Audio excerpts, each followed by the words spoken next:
Antes de tudo, eu preciso deixar claro uma coisa. Isso que você vai ouvir agora não é uma ficção. Não foi inventado para te entreter. Não foi roteirizado. Não tem final feliz. São relatos que aconteceram aqui, em casas como a sua, com pessoas como eu e você. Tudo começou com barulhos pequenos, depois vieram os vultos, e no fim, uma presença que ninguém conseguia explicar. Se você acredita que já viu algo estranho de madrugada, esse vídeo é para você. E se você nunca viu, talvez seja melhor assistir com a luz acesa, porque depois que essas coisas aparecem uma vez, elas nunca mais vão embora completamente. Vamos começar. Eu havia sido contratado recentemente por uma empresa de médio porte. Era minha primeira viagem de negócios. Apesar de um pouco urgente, não era algo de extrema importância, então me enviaram. Na época, eu morava na cidade de Volkova e a reunião seria em Songji, na Coreia. Estava designado para viajar com outro membro da equipe, alguém chamado Léo. Mal o conhecia. Tínhamos trocado poucas palavras no escritório e ele sempre pareceu ser mais reservado. Assim como eu, ele era novo na empresa, mas demonstrava uma timidez ainda mais forte. Peguei o número de Léo com o colega e mandei mensagem dizendo que não tinha carro para a viagem. Como eu tinha propus que ele viesse comigo. Ele topou.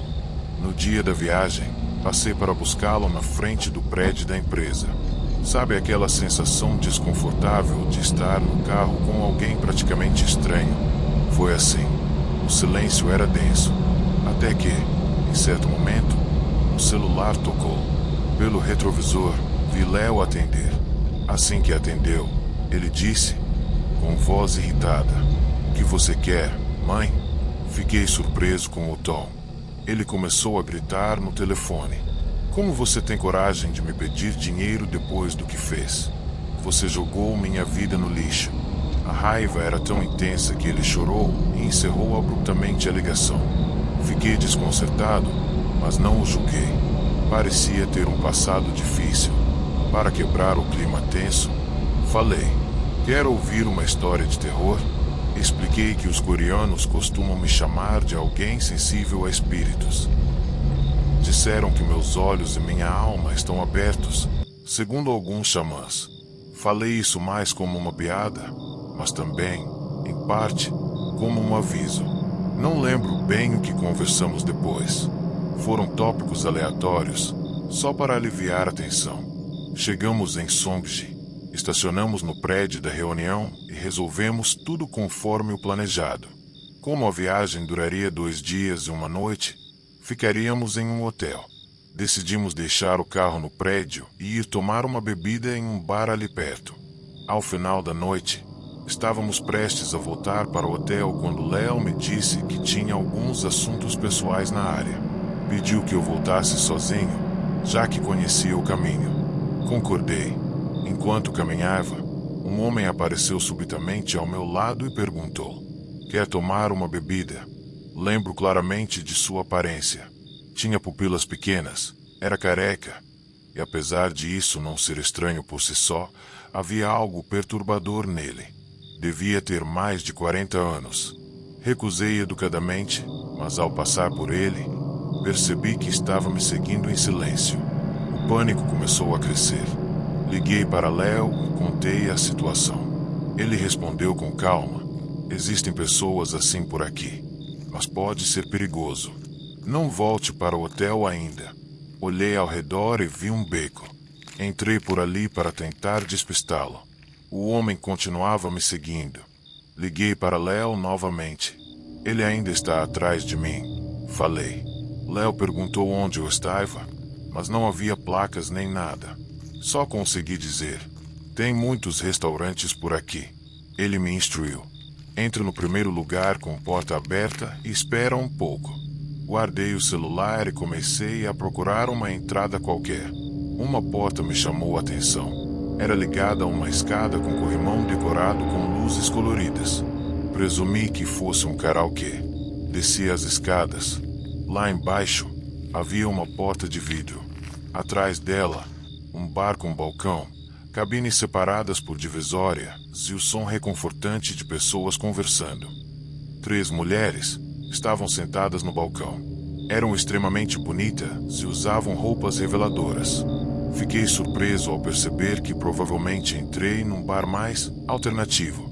Lingeries à mostra, vestidos finos e de renda, uma roxa, uma vermelha e outra de branco. A mulher de vestido roxo foi a primeira a falar. O que te trouxe aqui?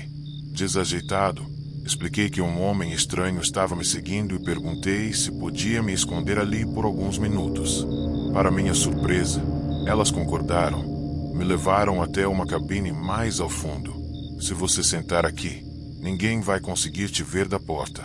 Sentei-me, aliviado pelo som ambiente e pela simpatia das moças.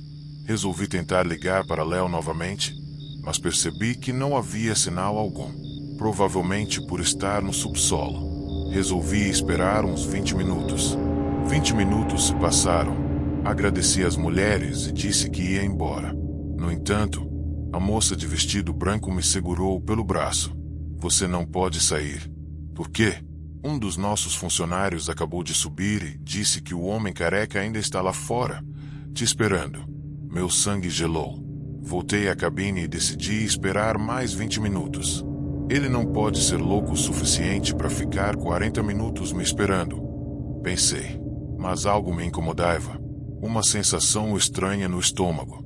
Então senti vontade de ir ao banheiro.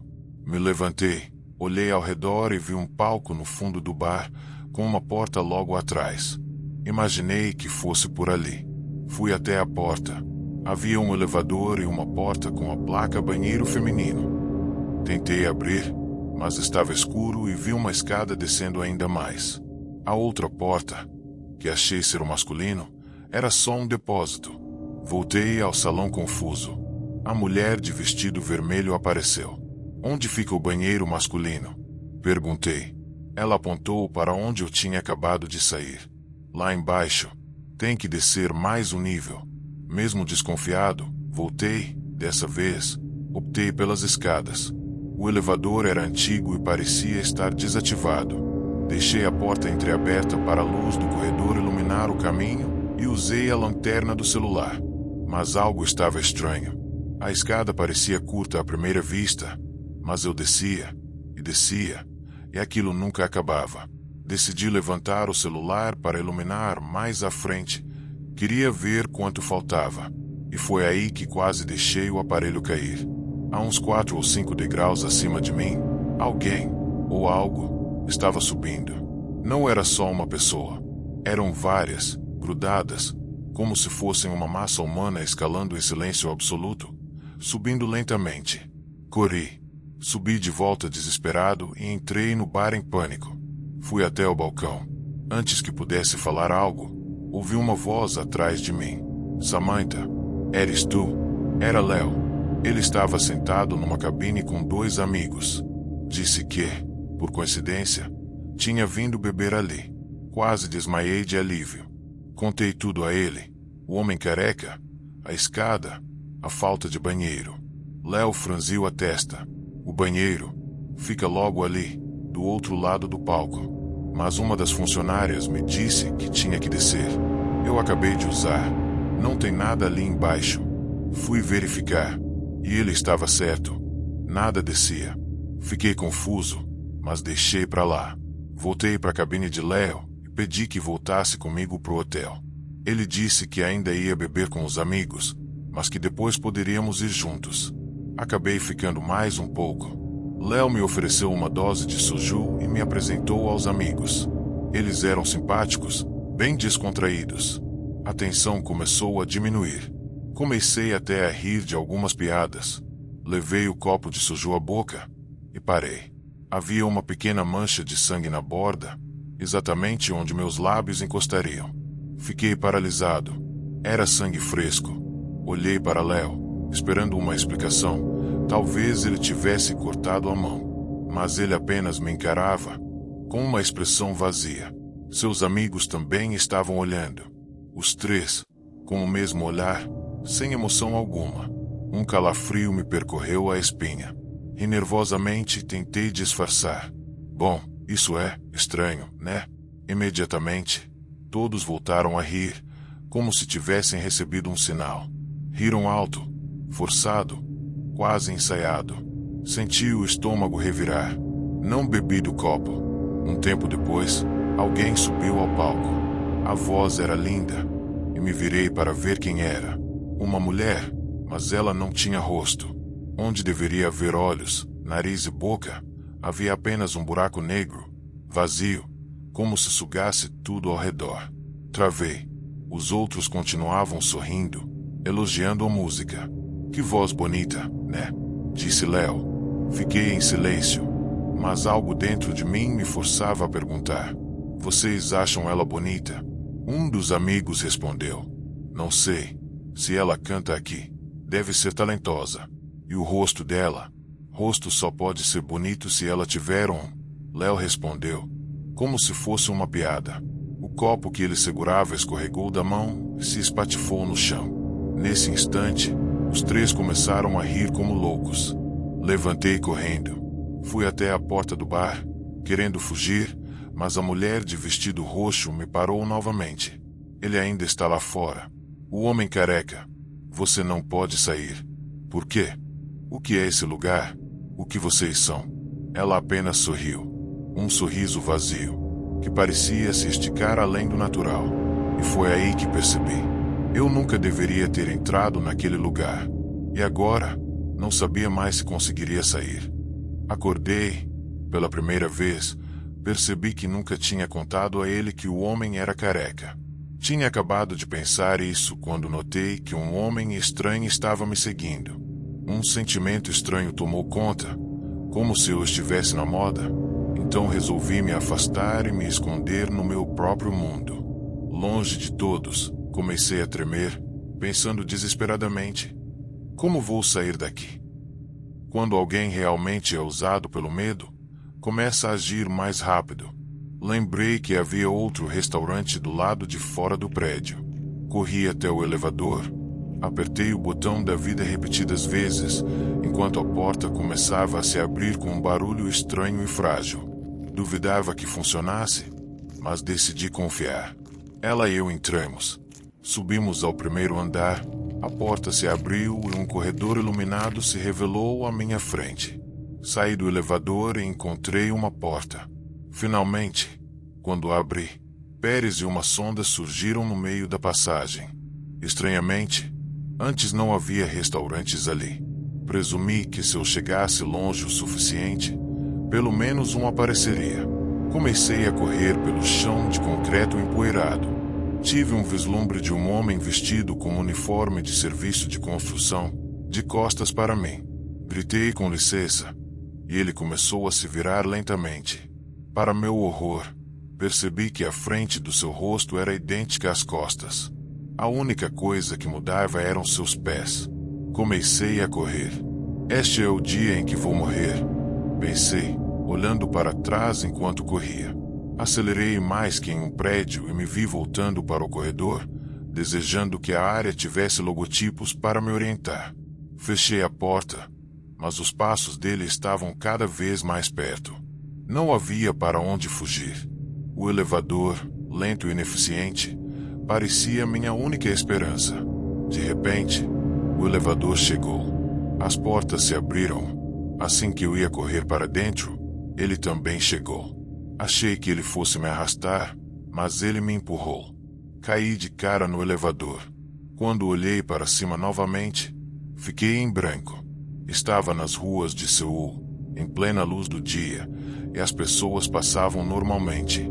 Corri para pegar meu telefone, mas ele estava desligado, algo que eu não podia fazer, pois tinha acabado de usá-lo. Peguei minha bolsa e comecei a andar, até que vi um grande prédio. Tropecei o caminho todo. Quando finalmente cheguei ao meu carro, pedi ajuda. Acelerei. Já passava das 2 da tarde e eu nem lembrava onde estava o hotel. Procurei outro telefone, mas meu olhar no espelho era estranho. Minhas roupas estavam manchadas de sujeira, o cabelo despenteado. Parecia que eu não voltava para casa há uma semana. Surpreendentemente, me acalmei, tomei banho com calma e liguei o telefone. Tudo indicava que eu ficaria bem. Eu havia fugido, mas parecia possuído, completamente tomado por algo. Pensei no meu trabalho. Estava atrasado e provavelmente tinha perdido todas as reuniões e atribuições. Tentei ligar para John, mas não consegui encontrar o número dele. Decidi ligar para um colega de trabalho confiável. Ei, você sabe o número do John? Perguntei. O colega respondeu, gaguejando. Bem, sim, mas por que você precisa disso? Estou em uma viagem de negócios com ele, mas o perdi de alguma forma. Preciso entrar em contato. Do que diabos você está falando? Disse Haas, meu colega. Ele morreu. Como assim? Perguntei, atônito. John suicidou-se recentemente. Ele fez uma pausa. Alguns dizem que foi depois de ser abandonado pela namorada. Outros o chamam de mesquinho. Mais tarde, o diretor da equipe se aproximou de mim depois que preenchi um relatório sobre o incidente. Tenho azar de Samantha ter morrido justo quando você foi promovido. Ela não poderia fazer isso antes. Fiquei incrivelmente surpreso, mas não disse nada. Dias depois, percebi que havia uma viagem de negócios marcada com John. Fiquei mais calmo. Entrei no carro para ir para casa, mas no caminho comecei a perceber que ninguém estava comigo no carro, que eu estava falando sozinho, encarando o meu próprio reflexo no espelho. Continuei indo trabalhar, mas parecia um fantasma. O gerente da equipe e um colega acabaram comendo comigo, e ele mencionou John novamente. Ouvi dizer que John namorou uma garota por 3 anos. Por que alguém faria isso por uma namorada que durou só 3 anos? De repente, levantei-me, revirei os olhos e só pude olhar para o teto enquanto o diretor gritava palavrões, culpando John por ser um pedaço de lixo. Minha mãe era viciada em jogos de azar, gastava todo o dinheiro, e eu continuava ouvindo essas coisas. Meu relacionamento com todos estava tenso. O gerente acabou pedindo demissão por razões desconhecidas. Meus colegas tentaram entender por que eu também larguei o emprego e tive que fazer terapia. Parece injusto.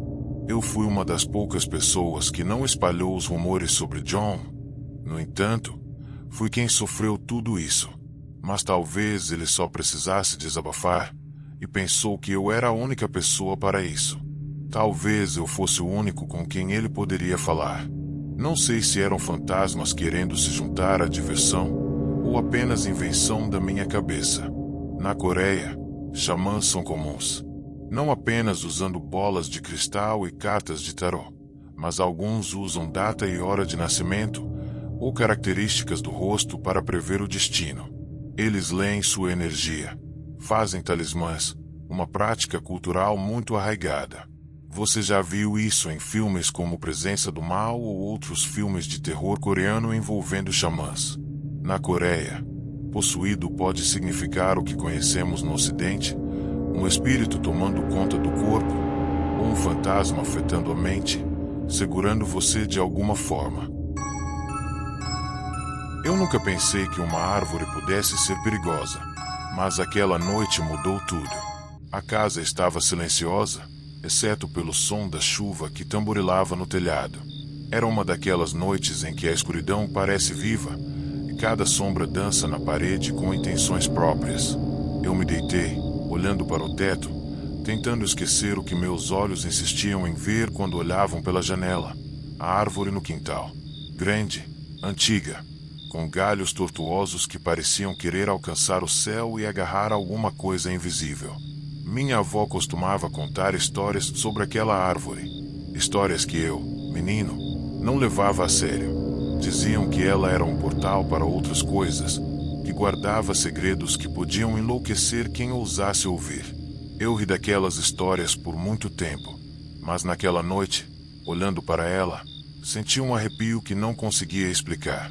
Foi então que Patrick entrou no quarto, a porta rangendo lentamente, o rosto pálido e os olhos grandes demais para o rosto dele. Você viu? Ele sussurrou, sem tirar os olhos da janela. Eu balancei a cabeça, sem coragem para falar. Ele respirou fundo e saiu, como se fosse enfrentar algo terrível. Minutos depois, um barulho estranho vindo do quintal me fez levantar. A árvore se movia. Ou era impressão minha? Os galhos pareciam dançar na chuva, estalando, emitindo um som quase como sussurros. De repente, o som de um disparo ecoou na noite. Um tiro seco, que cortou o ar e fez meu coração parar por um instante. Corri até a porta. Encontrei Patrick caído, sangue escorrendo da garganta. "Corra", ele conseguiu dizer, com os olhos cheios de terror, antes de perder a consciência. Eu quis ficar, ajudar, mas a sensação de estar sendo observado me congelou no lugar. Não sei quanto tempo fiquei ali, parado, ouvindo a chuva misturada com o silêncio mortal que tomou conta da casa. No dia seguinte, ninguém apareceu para ajudar.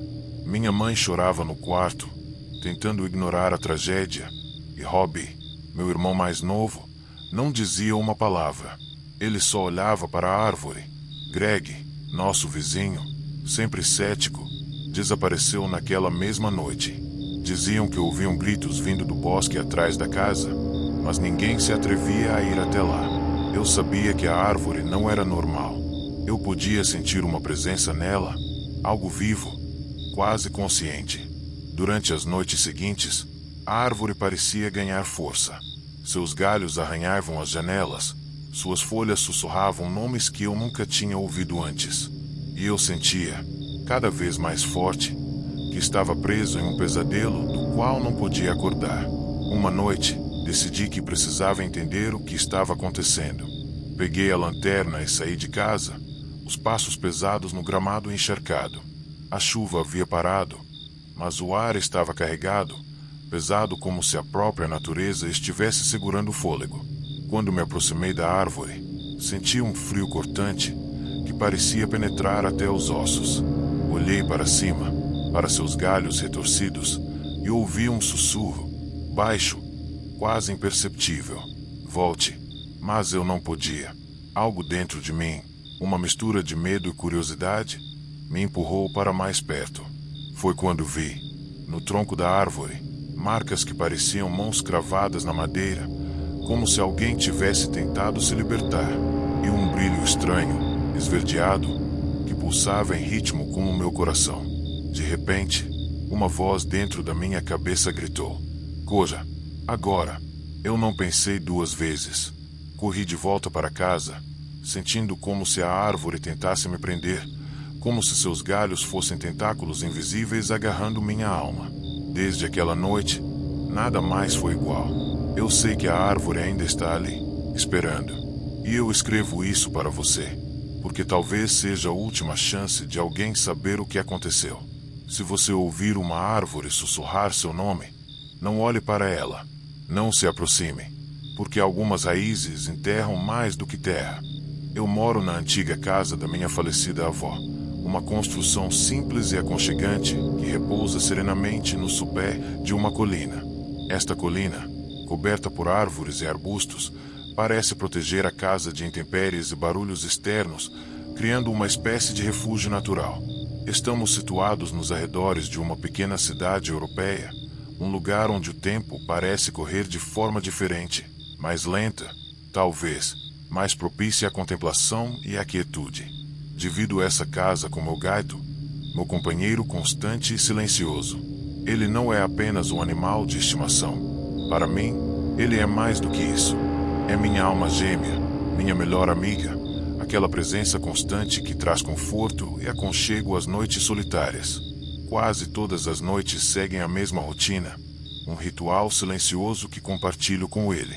Quando a escuridão envolve o mundo lá fora, ele salta na minha cama com aquela leveza característica dos gatos, movendo-se quase sem fazer barulho. Eu o sinto se enrolar ao meu lado, aconchegando-se contra mim.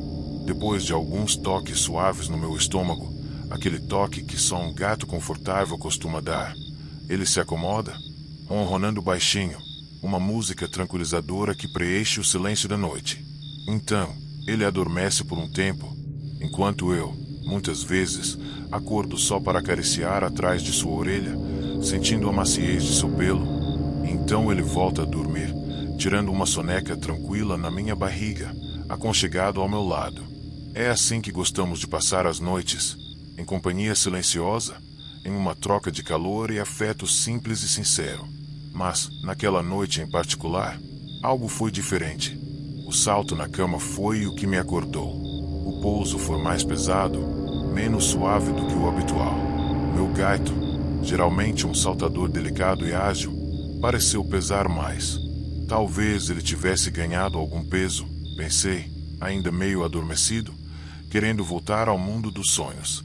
Então, senti algo se aproximando do meu corpo. De repente, recebi um golpe no rosto, acompanhado por um cheiro horrível, uma combinação de podridão e algo que parecia vir do futuro.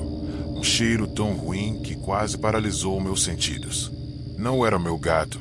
O medo me dominou por completo. A criatura era maior e mais pesada do que meu gato. Pude sentir seus passos, o colchão afundando sob seu peso, seu corpo se movendo contra o meu estômago enquanto ele se posicionava, virando-se de barriga para baixo. Isso quebrou o meu estado de choque momentaneamente, trazendo-me de volta à realidade. O que eu faço? Pensei, o coração batendo acelerado. Aquilo não era o meu gato, mas parecia querer imitá-lo. O que ele estava tentando fazer? Porque o cheiro, a sensação, nada parecia certo. Normalmente, quando meu gato chega perto, eu o acaricio, mas com essa criatura pesada, hesitei. Com os dedos trêmulos, alcancei seu pelo, que era grosso e um pouco oleoso, e senti um rosnado estranho. Mas não era um rosnado comum. Era um som alto, vibrante, quase uma vibração que percorreu meu corpo inteiro. Continuei a acariciar, murmurando palavras de conforto, chamando-o de meu amiguinho. A criatura, imóvel, colocou a cabeça para descansar e permaneceu lá, incapaz de se mover. Eu podia sentir gotas de suor frio escorrendo pela minha testa enquanto o tempo parecia esticar-se até o infinito. Depois de um tempo que pareceu uma eternidade, a criatura levantou-se com indiferença, pulou da cama e saiu da sala, sem mais delongas. Demorei um pouco para me recompor. Fiquei parado naquela mesma posição até que a luz do dia começasse a invadir o quarto. Só então me senti corajoso o suficiente para sair da cama e investigar. Procurei pelo meu gato e o encontrei totalmente limpo, cheiroso e agitado, escondido sob meu casaco comprido. Todas as portas e janelas estavam fechadas, e não havia sinal do estranho visitante, apenas o mau cheiro persistente que parecia impregnado no ar. Enquanto tomava um chá quente para acalmar meus nervos, pensei em como a situação poderia ter sido terrivelmente diferente se aquela criatura tivesse agido com violência. Ponderei sobre a sorte e o medo que me haviam visitado naquela noite. E assim, decidi que, por mais assustadoras que sejam as criaturas noturnas, mesmo os ghouls não convidados, talvez sejam justamente eles que mais precisam de um pouco de gentileza. Meu terapeuta propôs um método para lidar com meus pensamentos negativos e autocríticos, aqueles que me atacam várias vezes ao dia, dizendo coisas como você é um perdedor, você é um lixo, você é incrivelmente burro. Ele me ensinou a reconhecer que todos esses pensamentos vêm da minha crítica interior, que não são necessariamente verdadeiros. Ele me explicou que pensamentos não são a mesma coisa que realidade. Então, começamos dando um nome a essa voz crítica interior. Decidi chamá-la de Lacatrina.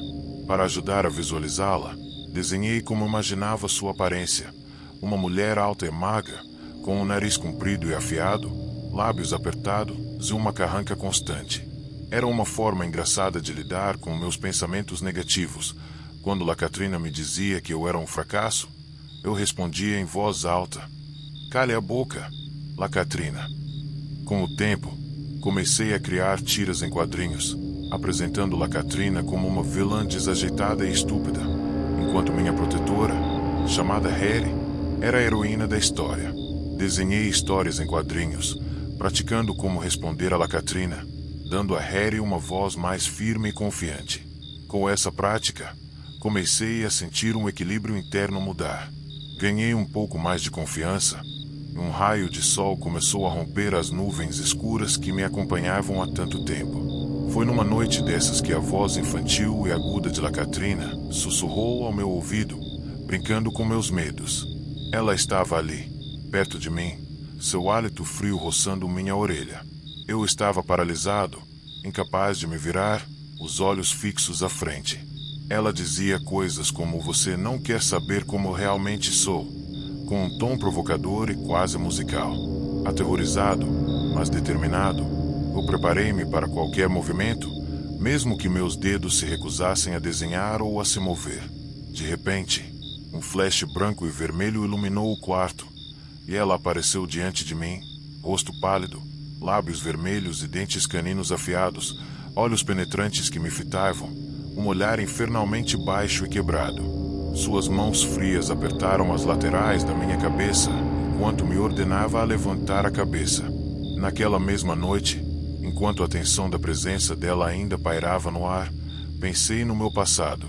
Pensei nos momentos bons e ruins, na minha juventude rebelde, nas fases estranhas que passei, o cabelo descolorido, as roupas rasgadas, a sensação de que ser estranho era legal. Hoje, homem casado, com um filho pequeno, com uma promoção no trabalho, seguro de vida e uma hipoteca, desejo apenas o lar. Um lugar nosso, com jardim, bons vizinhos, uma casa de família para sempre. Lembro de um sábado à tarde, depois de pintar o quarto das crianças, quando vi minha esposa cansada, mas ainda linda, apoiada na porta. Ela havia passado por uma gravidez difícil. Apesar do cansaço, sua beleza não havia diminuído. A vida parecia seguir seu curso natural. Naquele momento, peguei um pote de sorvete de chocolate, o presente simples de um cavaleiro de armadura brilhante para sua donzela em perigo, e dirigi até a sorveteria local, um lugar que parecia pertencer a um tempo mais inocente. Enquanto caminhava pela rua, observando as casas iguais, os jardins cuidadosamente cuidados, comecei a notar que nem tudo era perfeito. Uma casa, a poucos minutos de distância, parecia abandonada, o jardim mal cuidado, a pintura descascada. Pela janela, avistei uma velha senhora que parecia ter aparecido do nada. E assim, a vida segue, cheia de mistérios, encontros e despedidas, medos e reconciliações. Minha casa no sopé da colina guarda todas essas histórias, e meu gato, minha companhia silenciosa, está sempre ao meu lado, pronto para as noites tranquilas, ou, às vezes, não tão tranquilas assim. A despesa de um recém-nascido e a casa me deixaram à beira do limite, embora ela não tenha confessado isso para mim. Não queria aumentar seu nível de estresse, principalmente porque ainda esperava conseguir aquela promoção, e o aumento salarial que viria com ela poderia tanto resolver as finanças quanto criar novos problemas. Mesmo assim, decidi que poderia dar uma flor para a velha senhora da minha rua. Nem era necessário tirá-las de uma panela. Ela poderia simplesmente colocar o vaso ao lado da porta e iluminar a fachada da casa. Esse tipo de gesto era típico de vizinhos, e eu precisava me sentir assim. Me sentir bem com algo simples em meio ao caos que minha vida se tornava. No caminho de volta, quando estava prestes a bater na porta da velha senhora, percebi um homem parado na casa do outro lado da rua. Parecia ter cerca de 50 anos, rosto marcado pelo tempo, quase careca e com uma barriga saliente. Ele me olhou com um olhar meio desgastado, e naquele tom, disse algo que parecia mais uma reclamação do que um aviso.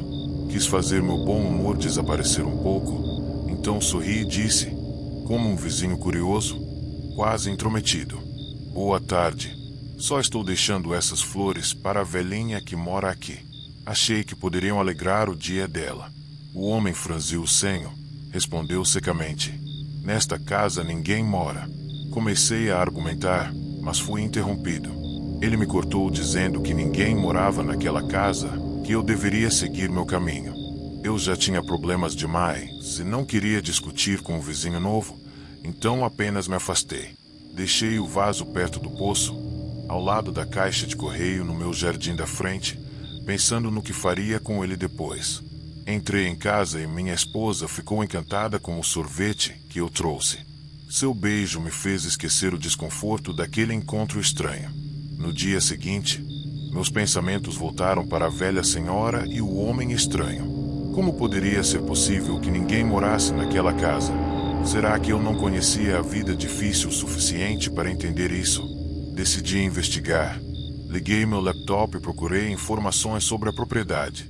Não encontrei nada concreto.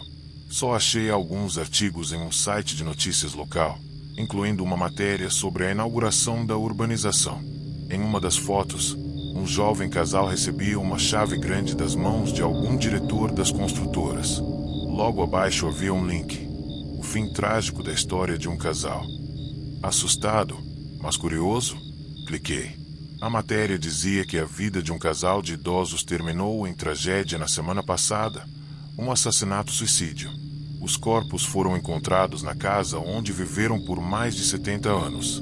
Acreditava-se que um casal, com 82 e 79 anos, teve uma disputa sobre a construção da urbanização. Sua casa teria invadido terras vizinhas. Eles rejeitaram várias ofertas para vender a propriedade. Ambos foram encontrados com ferimentos fatais de espingarda na cabeça. Supunha-se que, depois de matar a esposa, o marido se suicidou. O que me afetou não foi o trágico fim, mas a foto do casal que acompanhava a notícia.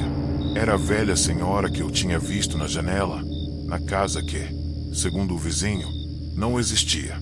Algo impossível. Claro, naquele momento, minha esposa perguntou se eu estava bem. Fechei o navegador, peguei sua mão e disse que estava apenas grato por tudo o que tínhamos. Não sou uma pessoa fria, nem egoísta, mas agora sentia o peso das responsabilidades de uma forma diferente. Enquanto pensava naquela história, meu coração partia, mas tentei não me deixar afundar na tristeza. Minha esposa me abraçou e sussurrou ao meu ouvido, enquanto o frio da noite parecia invadir a casa. Na manhã seguinte, no caminho para a loja, fixei meu olhar em uma lata de cerveja no chão ao lado do caminho, perto de uma cerca pichada. Pensei no vaso de flores que deixei no meu jardim. Decidi que seria mais simples não me envolver demais. Continuei andando e olhei para trás, sem entender o porquê. Vi a velha senhora me observando da janela. O rosto dela parecia vazio, como uma máscara com um buraco aberto, sangue seco e ossos expostos. Apenas uma folha permanecia. Me virei e corri pela rua. O medo me perseguia a cada passo. Minha mente voltou para a minha infância, em uma pequena cidade rural no México, tão remota que o tempo parecia não importar. A pobreza da minha família era maior do que a de qualquer outro ao redor. Eu morava sozinho com meus avós em uma cabana de madeira nas colinas de Oaxaca, cuidando de plantações e alguns animais que meus pais deixaram para trás, em busca de uma vida melhor, uma vida que talvez eles nunca tenham encontrado.